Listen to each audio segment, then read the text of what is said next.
तो गणित का एक एक और आइडिया अ, जो लोग कक्षा 7-8 को गणित पढ़ाते होंगे कुछ गुरुजी लोग भी जुड़े हैं इस बातचीत में, तो ये उनके काम की बात हो सकती है। तो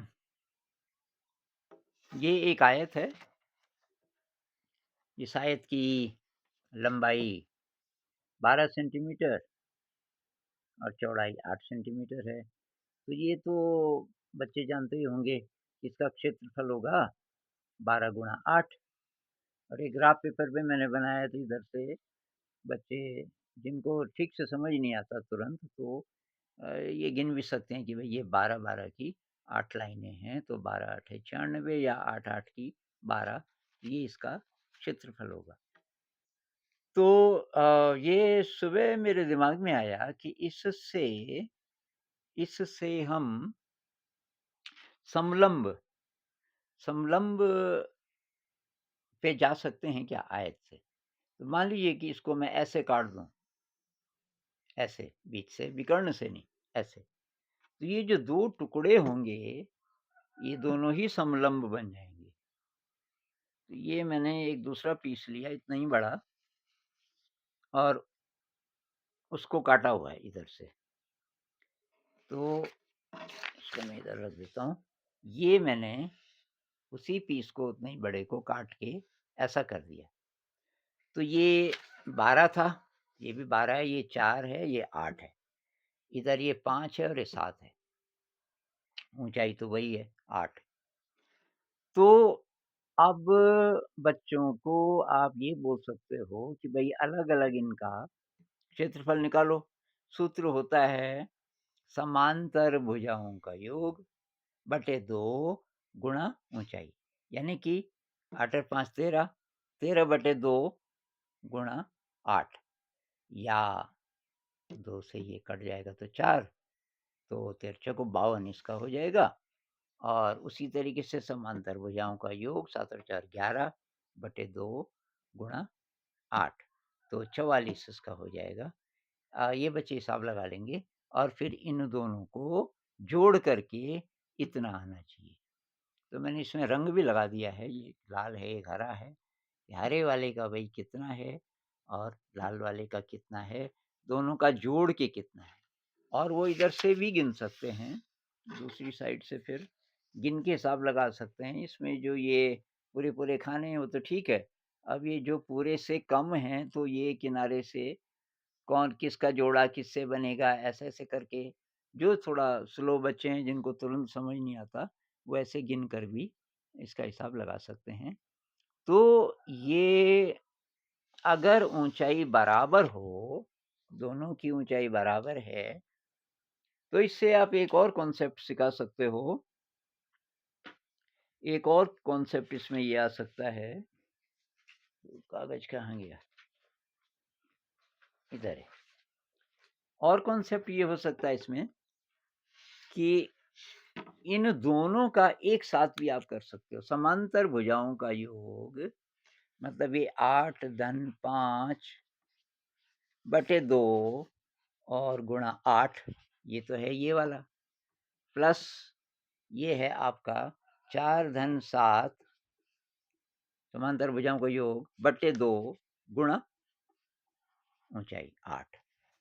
तो ये हो गया 13 बटे 2 गुणा 8 प्लस 11 बटे 2 गुणा 8। अब आप 8 को कॉमन ले लीजिए।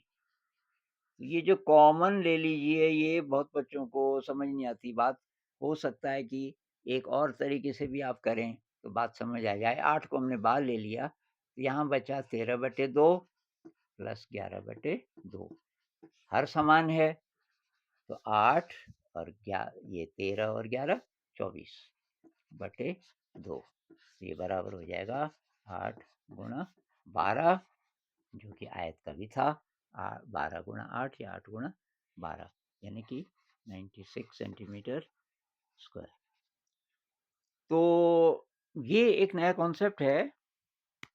अब इसमें अगर आप बच्चों को अलग-अलग प्रकार के आयत दे दें, या बच्चों को खुद ही बोलें भाई ये आयत काटो, अलग-अलग उसके ग्राफ पेपर की भी ज़रूरत नहीं है, वो तो बढ़िया है, नहीं तो वो स्केल से नाप के कर सकते हैं। आयत बना दिया, अब उसके भाई 2 टुकड़े करो इस तरह से और उसके बाद इसी तरीके से हिसाब लगाओ और आप रंग भी कर सकते हो, रंग करने में भी बच्चों को मज़ा आता है। अब इसको अगर आप न्यूरोलॉजी से रिलेट करें, ये जो मैथ के कॉन्सेप्ट हैं ये तो ठीक है, कि आपने क्या-क्या चीज़ें की,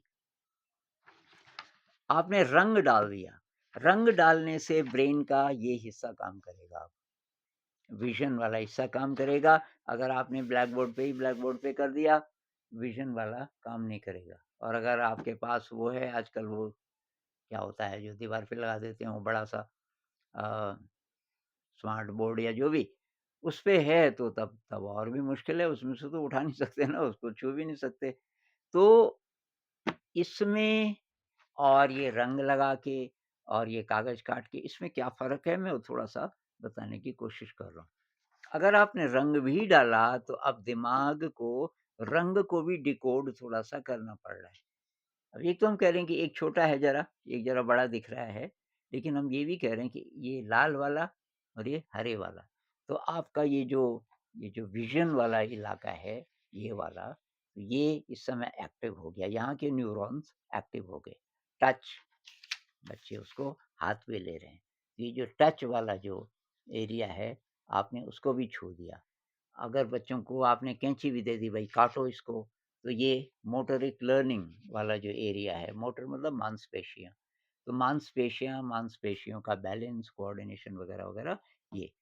ये वाला एरिया तो है ही हियरिंग, सुनने वाला जब आप समझा रहे हो, बातचीत हो रही है, तो हियरिंग सुनने और सुनने से जो लर्निंग रिलेटेड है, ये वाला एरिया। तो ये भी आप छू ले रहे हो, ये टच वाला तो हो ही गया था क्योंकि कैंची भी दे रहे हो आप उनको। अब कैंची भी दे रहे हो टच वाला प्लस ये हाथ से इसको उठा रहे हैं, ये भी टच है और ये जो थिंकिंग वाला, ये प्रीफ्रंटल कॉर्टेक्स जिसको बोलते हैं हमारे दिमाग का आगे वाला हिस्सा, जो थिंकिंग में इन्वॉल्व होता है और स्पीच में, क्योंकि बोल के भी हम ये तो लगभग-लगभग आपने पूरा ही ब्रेन छू दिया, केवल रंग डाल के, केवल इनको काट के ये सब कॉपी में बना के जब बच्चे पेंसिल से बना देते हैं कॉपी, कॉपी में ज़्यादातर जगह वही होता है।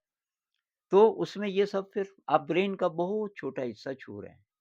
तो इस तरीके से करने से एक तो इसमें क्रिएटिविटी है, नए ढंग से ब्रेन सोच रहा है भई आयत था, आयत के 2 टुकड़े हुए इस तरह से, तो ये दोनों के दोनों ये समलंब बन गए और फिर इनका जब हमने एरिया जोड़ा, इसके बराबर करने के लिए तो उसमें ये कॉमन निकालने वाला कॉन्सेप्ट आपने ये भी बता दिया और इसमें रंग डाल के बच्चों के हाथ में कैंची दे के कि भाई खुद करो, अलग-अलग आयत लेकर के, तो बहुत सारी नई चीज़ें, ब्रेन एकदम अलाइव हो जाएगा बच्चे का। और आपका भी, क्योंकि आपके लिए भी अगर ये नई चीज़ है, मेरे लिए नई चीज़ थी। मैंने आज तक इसको इस तरीके से कभी नहीं देखा। ये आज सुबह आया ये आइडिया दिमाग में। आया क्यों? आया इसलिए कि जिज्ञासा थी कि कुछ नया क्या हो सकता है? तो इस तरीके से अगर आप इसको करेंगे तो आपको बहुत मज़ा आएगा, बच्चों को बहुत मज़ा आएगा और बहुत जल्दी सीखेंगे। तो ये जो कॉन्सेप्ट है, इससे इससे कई चीज़ें हो रही हैं। आप ब्रेन का पूरा, पूरा ब्रेन का जो एरिया है उसको छू रहे हैं, इससे एनर्जी बढ़ेगी। इससे लेफ्ट ब्रेन और राइट ब्रेन के बीच जो हम ब्रिज की बात कर रहे थे कुछ दिन पहले और कॉर्पस कैलोसम जिसको बोलते हैं, पुरानी वीडियोज़ में मैंने चित्र भी दिखाया था। वो अभी मेरे पास नहीं है। लेफ्ट ब्रेन और राइट ब्रेन के बीच ब्रिज जितना अच्छा होगा कॉर्पस कैलोसम, उतना ज़्यादा इंसान क्रिएटिव होगा और वो मेडिटेशन में उतना आसानी से जा पाएगा। ऐसा ब्रेन जो क्रिएटिव है, जो नए-नए ढंग से सोचना सीख गया, तो उ उससे जो शक्ति मिलती है, वो मेडिटेशन के लिए भी यूज़फुल है और बाहर की जगत में ऐसा बच्चा जहाँ भी जाएगा, उसके पास नई नज़र होगी, वो हर चीज़ को नई नज़र से देखेगा, इसमें और क्या हो सकता है? और इसमें किस तरीके से इसको देख सकते हैं? तो ये एक मेरे दिमाग में आ गया था जो मैं शेयर करना